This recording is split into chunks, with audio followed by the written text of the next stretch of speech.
È Paolo Maninchedda, segretario del Partito dei Sardi, il quinto candidato alla carica di presidente della Regione Sardegna. E questo è l'esito delle primarie nazionali indette dal PDS, cui hanno preso parte 18.605 cittadini. A Maninchedda, fondatore e leader del movimento politico, sono andati 15.452 voti.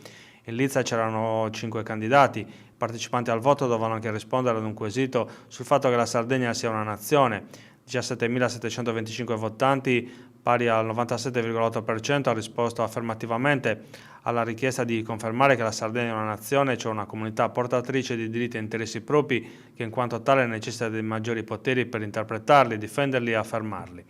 Maninchedda sfiderà Cristian Solinas, senatore e segretario sardista e candidato per la coalizione di centrodestra, Massimo Zedda, sindaco di Cagliari, candidato dell'alleanza di centrosinistra, Andrea Murgia, che è il candidato governatore di autodeterminazione, e Francesco De Sogus, che ha vinto il ballottaggio del secondo turno delle regionali del Movimento 5 Stelle. Ma c'è anche un sesto candidato potenziale che deve essere svelato, è quello della coalizione dei Sardi Liberi, che vede insieme Unidos, Progress ed esponenti sardisti che non condividono l'alleanza con la Lega. In questo caso i pretendenti alla successione del governatore Francesco Pigliaru sarebbero 6.